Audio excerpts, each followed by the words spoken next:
O sonho de ter um filho ou a ideia de ter uma criança já passou pela cabeça de todas as pessoas. Para realizar esse sonho, o casal precisa ter alguns requisitos.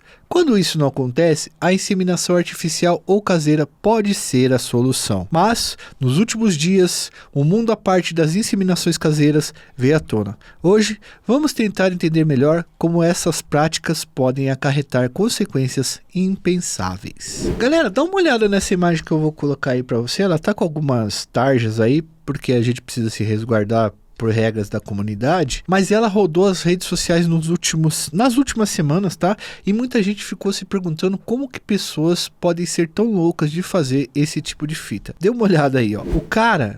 Esse cara aí da foto, o bonitão aí, o trincado, ele vai na casa dos clientes, fecunda as esposas dos caras, ou a esposa das minas, né? De forma tradicional, e ainda conta vantagem da genética e tamanho da mandioca. Eu sei que você pode tá achando isso uma loucura, tá ligado? Mas vocês vão compreender nesse vídeo que essa fita é muito comum, assustadoramente comum, inclusive, certo?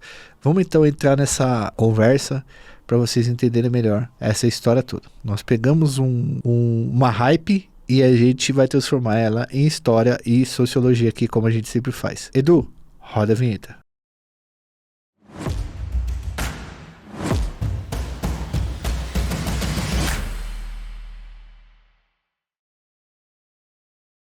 Galera, a inseminação é a forma como se gera a gravidez, ou seja, o momento mágico de Deus e que o espermatozoide encontra o óvulo, gerando assim a vida. E como diria Beto Jamaica e compadre Washington, depois de 9 meses, você vê o resultado. Porém, o que acontece quando uma das partes do casal não pode ter filho? Ou no caso de um casal homoafetivo, feminino, por exemplo, que não é possível engravidar do modo tradicional. Aí o apelo para o que nós chamamos de inseminação caseira. E não só caseira, mas a inseminação artificial.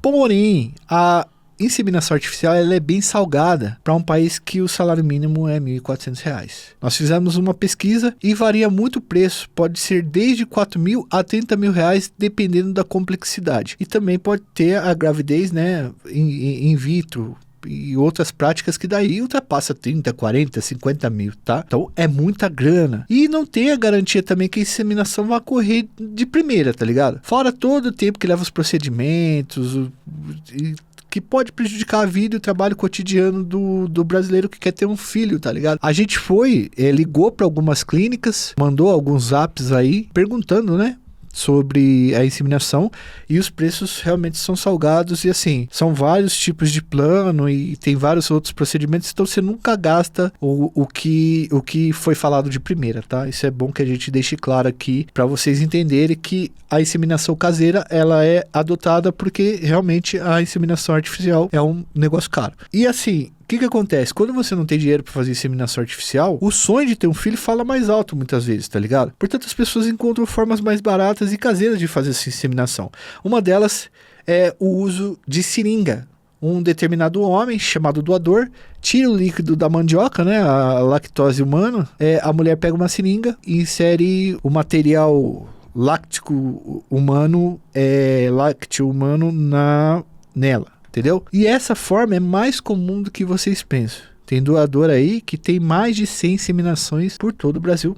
Dessa forma que eu tô falando pra vocês. Fernando, você lembra daquela novela O Clone? Lembro sim, primo. Eu acho que é nessa novela, posso estar falando besteira, vocês me corrijam aí. É só apenas um comentário. Tem uma mulher que quer que a filha dela engravide de um ricaço, que é o Vitor Fazano que faz. E eu acho que a moça é a Juliana Paz.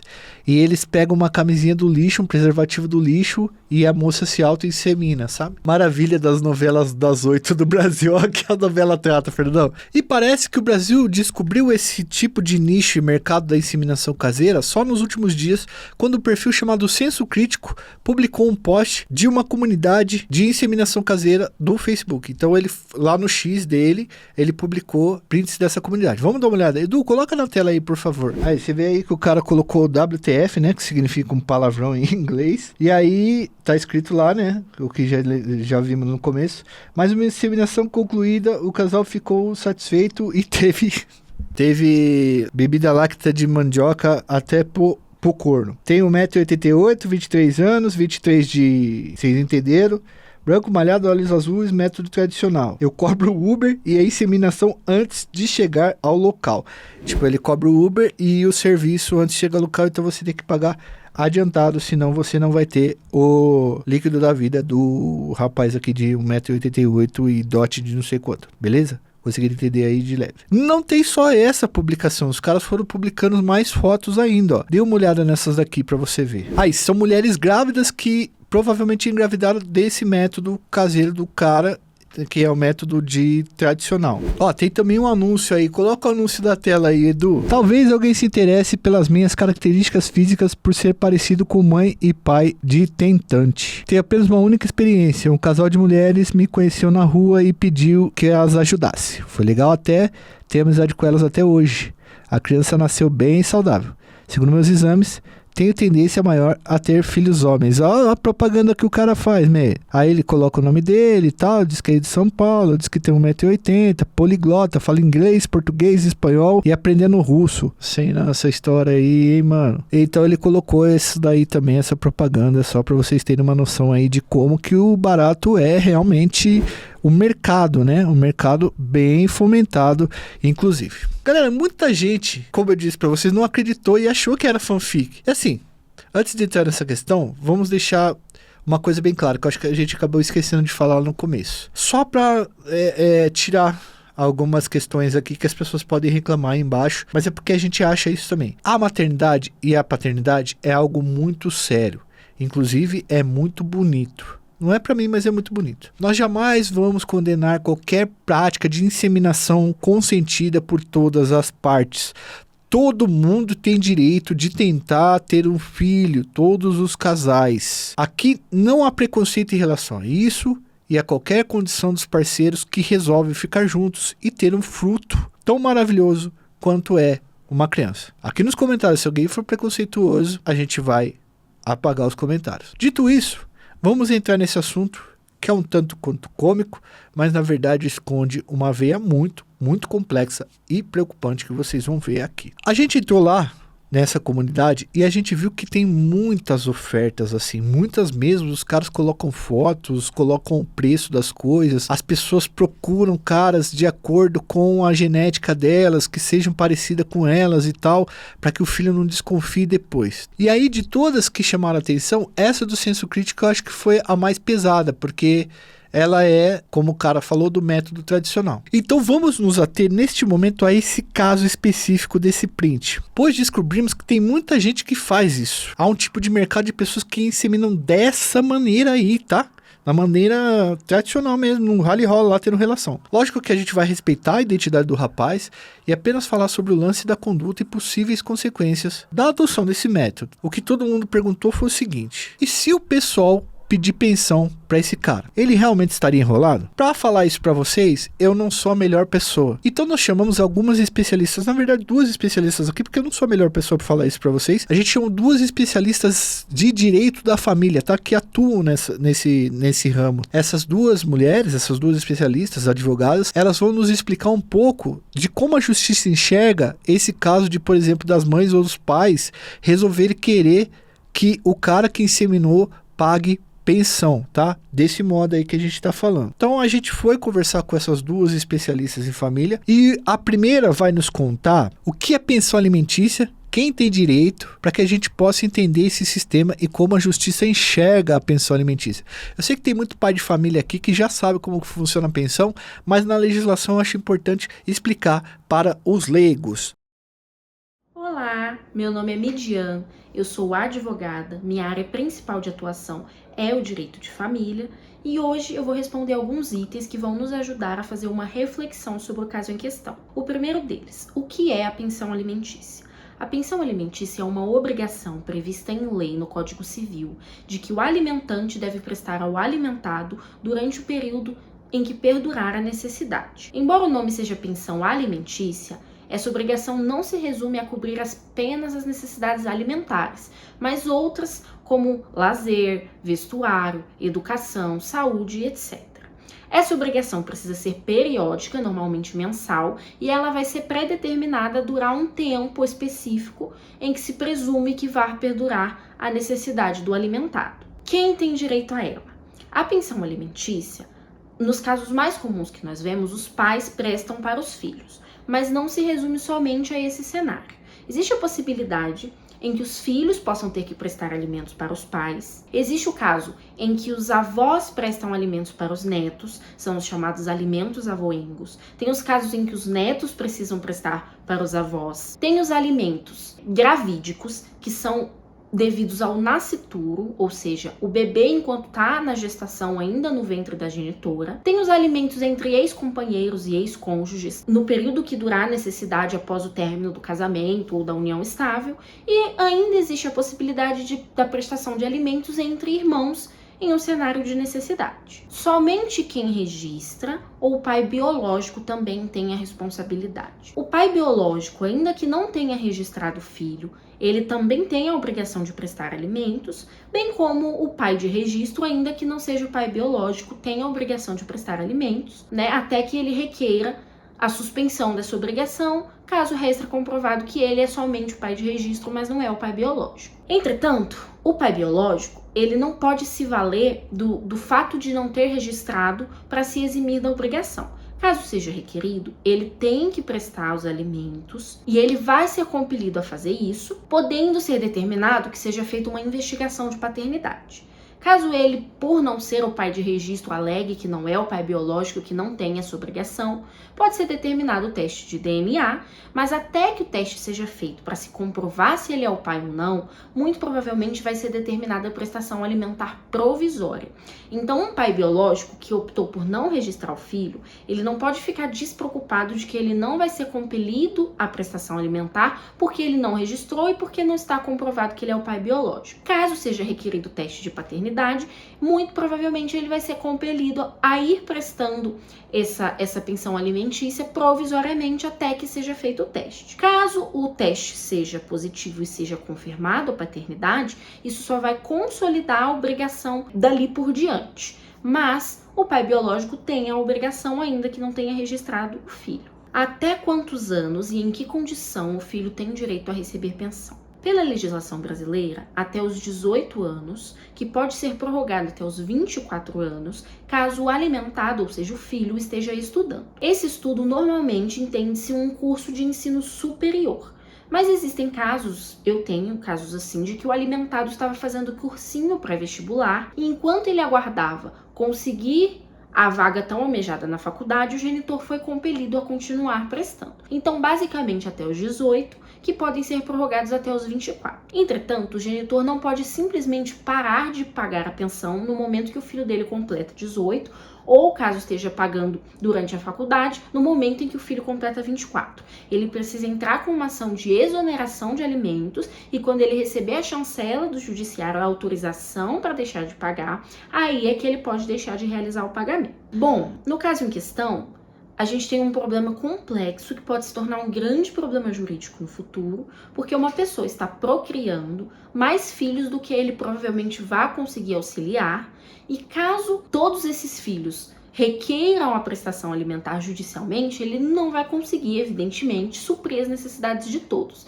Então a gente vai ter uma situação em que o judiciário talvez não tenha nem precedentes para julgar e tenha que se basear em princípios para estabelecer o que vai ser feito no caso concreto. Aliás, eu peço para vocês que depois dessa fala sigam as advogadas aí para que vocês possam ter atualizações aí, porque elas produzem conteúdo também. Aqui, eu já fiz alguns vídeos, muita gente reclama de pensão e fala que no Brasil só vai preso quem não paga pensão. Mas a pensão é algo muito importante e a criança tem a necessidade da pensão para se desenvolver. Ninguém pediu para ser colocado nesse mundo, tá, galera? Eu sempre sou a favor do pagamento de pensão em qualquer circunstância, seja o avô, a avó, o tio. Alguém precisa se responsabilizar por essa criança que está no mundo. Mas aí, entendendo como funcionam as pensões, agora vamos chamar outra advogada para a gente entender o que pode ocorrer com esse caso que a gente está falando. Obviamente que também colocamos aqui os riscos de contrair uma EST no caminho, né? Caso não sejam feitos os exames do modo correto. Porque a pergunta que todo mundo fez é: Cara, esse cara fazendo esse tipo de coisa, uma hora ele vai ter que pagar pensão, uma hora alguém pode pedir pensão pra ele, uma hora ele pode se ferrar nisso fazendo tipo 50 filhos e aí o pessoal chegar, porque assim, ó, eu fiquei pensando no seguinte, né? Vamos supor que o filho, ele começa a perceber que ele não tem umas características físicas como a mãe e o pai. A mãe vai ser, né, a mãe real mesmo, mas o pai vai acabar não sendo. E o filho vai começar a perguntar essas coisas, tá? O que fazer se o filho quiser procurar esse pai da inseminação? O que fazer se alguém quiser cobrar uma pensão dele, tá? Então, outra advogada aí, a Luciane, vai explicar pra gente como que funciona isso. Olá, boa tarde, Joel, tudo bem? Obrigada pelo convite, viu? Meu nome é Luciane Belucci, eu sou advogada há mais de 15 anos, 20 anos já. E hoje você me traz uma questão sobre a inseminação caseira. Você me fala previamente sobre o RESP 21 37 415, né? Curiosamente, eu conheço a advogada, a doutora Carolina Mendonça, que atuou nesse processo. É um processo de pedido de alvará para registro da dupla maternidade. Ele começou há um tempo atrás e recentemente ele teve seu julgado após a atuação dela no tribunal, né? Onde ela fez a sustentação oral e ela teve voto unânime. A ministra Nancy, então, disse que sim, que estava sendo feito o registro da dupla maternidade conforme pedido. Ela faz um paralelo ao artigo 1597 do Código Civil e ela fala alguns requisitos, né? A concepção da criança na constância do casamento, a utilização da técnica de inseminação artificial heterológica, prévia autorização do marido, verificada a concepção do filho no curso de convivência pública contínua e duradoura, com a intenção de constituição de família, visível aplicação análoga ao disposto no artigo 1597. Esse caso pontual é sobre essas duas meninas, essas duas mulheres, Sheila e Simone. É uma história linda, onde a doutora Carolina, inclusive, ela atuou no caso do reconhecimento da união estável delas, né? Uma união homoafetiva, e que elas sim desejavam ter um filho e elas optaram pela inseminação caseira. E é muito bonito como é colocado aqui a forma como foi conduzida essa dupla maternidade. Então sim, houve a anuência e é uma decisão judicial que repercutiu no mundo jurídico. E elas estão hoje contemplando pela felicidade e pelo registro, né? Você faz um paralelo sobre o que tem chegado ao canal do YouTube, né? Sobre uma pessoa que tem uma página e ele se apresenta como doador e ele fala sobre inseminação caseira. De uma forma muito pejorativa, e aqui eu peço até que você me olhe com amor na questão como eu vou falar, porque a imagem que você me trouxe não me traz uma situação de uma união homoafetiva, porque ele faz um comentário até pejorativo, no sentido de que assim, houve leite até pro corno. Então eu não vejo que seja uma união homoafetiva. Então ele está sim distribuindo o sêmen dele para quem quer contratar, e eu acho que tem mercado para tudo. Cada um sabe a forma como age, como conduz a sua vida. Mas a pergunta que você me fez Luciane, essa pessoa, ela pode responder judicialmente futuramente? Eu digo que sim, tá? Ele não está livre de qualquer objeto de ação judicial. Ele pode sim vir a ser acionado por uma representação judicial, na verdade, por um reconhecimento de paternidade e um pedido de alimento, sim. Hoje, de repente, não. Mas futuramente, a gente não pode dizer. Eu falo que o direito, ele é na linha do tempo. Diferente desse RESP, tá? Esse RESP, ele fala sobre uma união homoafetiva, onde existe anuência das partes, elas assim escolheram. Ele está sendo contratado para fazer uma inseminação que não tem nada a ver com inseminação artificial. Como ele mesmo se propaga, a inseminação ela é tradicional, é uma relação sexual ativa e longe de ser uma inseminação artificial. Luciane, qual a diferença se é um esperma? Mas existe sim uma diferença muito grande no meu ponto de vista, tá, Joel? O que eu tô dizendo aqui é pontualmente na sua pergunta. Ele está ali vendendo sim o corpo dele, o sêmen dele. Pela foto que você me traz, não se trata de uma relação homoafetiva, até pela forma como ele se dirige após o ato em si. Sequer tem respeito pelo ato em si, mas ele está gerando uma vida que sim, ele vai ter direito, porque cada pessoa tem o seu direito. Então, digamos que lá na frente, essa pessoa venha buscar de verdade quem é o pai dela. E ela começa a questionar esse casal, né?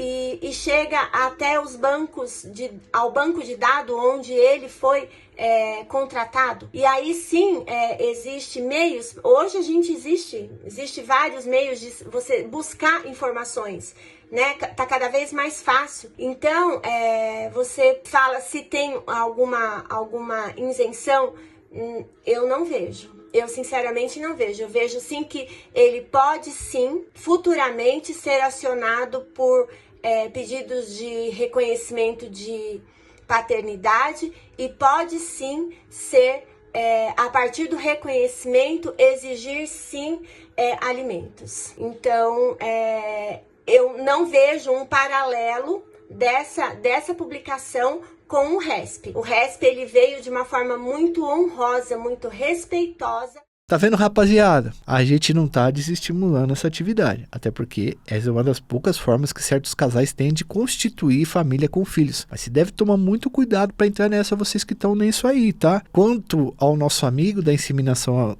tradicional, que foi o assunto do vídeo, uma boa sorte para você, viu, meu amigo? Eu tenho certeza que você é gente boa e logicamente que os filhos seus no mundo serão salutar para nossa sociedade, serão saudáveis para nossa sociedade. Só fique ligado que pode acontecer isso daí. Só torcemos, meu amigo, para que você não tenha consequências complicadas em sua caminhada de inseminações, pois filho é algo complexo e demanda tempo, energia e muito esforço. E galera, fica ligado aí também que eu sei que vai ter um monte de cara aqui que vai querer entrar nesse negócio, e vocês já ficam avisados aí, porque a gente já trouxe as duas especialistas que é para educar vocês aí do que vocês podem fazer e o que vocês não podem fazer. Se liguem, rapaziada. Um abraço.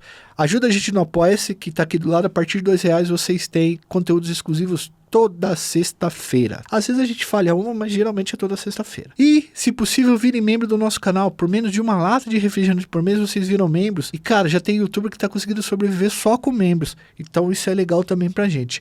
E outra coisa, entre no nosso canal e se inscreva no nosso novo canal para acompanhar nosso novo projeto, que é o Indo Pras Ideias. A gente vai colocar no card, no primeiro comentário aqui para vocês na descrição, para que vocês possam entrar nesse canal e se inscrever, porque vai ser um canal de notícias, uma coisa que a gente está tentando expandir, a gente está tentando fortalecer, e aí a gente precisa de inscritos. E vocês, obviamente, que seguem o nosso canal, podem se inscrever e nos ajudar muito. Fui, valeu, até uma próxima.